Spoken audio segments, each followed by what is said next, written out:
ಚಿಂಟು ಮತ್ತು ಚಂದಮಾಮನ ಕಥೆ. ಅಮ್ಮ, ನನಗೆ ಈಗಲೇ ನಿದ್ದೆ ಬರುತ್ತಿಲ್ಲ ಎಂದು ಚಿಂಟು ಹಾಸಿಗೆಯ ಮೇಲೆ ಹಾರಾಡುತ್ತಿದ್ದನು. ವಾಣಿ ಅಮ್ಮ ನಗುತ್ತಾ, ಚಿಂಟು, ಈಗ ನಿದ್ದೆ ಮಾಡುವ ಸಮಯ, ಬಾ ಇಲ್ಲಿ ಸುಮ್ಮನೆ ಮಲಗು ಎಂದರು. ಚಿಂಟು ಕಿಟಕಿಯ ಕಡೆಗೆ ಬೆರಳು ತೋರಿಸಿ ಕೇಳಿದನು, ಅಮ್ಮ, ಈ ಚಂದಮಾಮ ಯಾಕೆ ರಾತ್ರಿ ಮಾತ್ರ ಬರುತ್ತಾನೆ? ಅವನಿಗೆ ಹಗಲಿನಲ್ಲಿ ನಿದ್ದೆ ಬರುವುದಿಲ್ಲವೇ?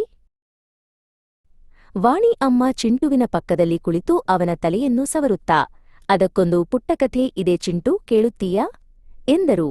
ಚಿಂಟು ತಕ್ಷಣ ಸುಮ್ಮನಾಗಿ ಕಣ್ಣು ಅರಳಿಸಿ, ಹೂಂ ಅಮ್ಮ, ಹೇಳು ಎಂದನು.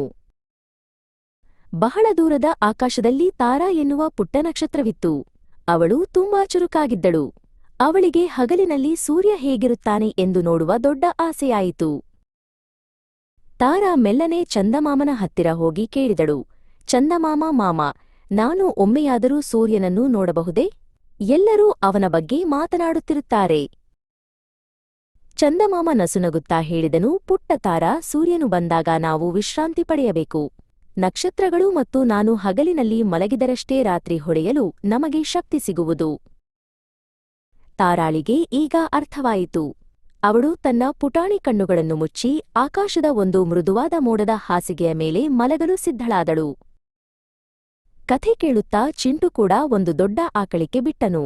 ಅಮ್ಮ, ಹಾಗಾದರೆ ನಕ್ಷತ್ರಗಳು ನಮ್ಮ ಹಾಗೆಯೇ ವಿಶ್ರಾಂತಿ ಪಡೆಯುತ್ತವೆಯಲ್ಲವೇ ಎಂದು ಮೆಲ್ಲಗೆ ಕೇಳಿದನು. ಹೌದು ಕಂದ, ಪ್ರತಿಯೊಬ್ಬರಿಗೂ ನಿದ್ದೆ ಬೇಕು. ಆಗಲೇ ನಾಳೆ ನಾವು ಹೊಸ ಉತ್ಸಾಹದಿಂದ ಆಟವಾಡಬಹುದು ಎನ್ನುತ್ತಾ ವಾಣಿ ಅಮ್ಮ ಚಿಂಟುವಿನ ಹಣೆಗೆ ಮುತ್ತಿಟ್ಟು ಹೊದಿಕೆಯನ್ನು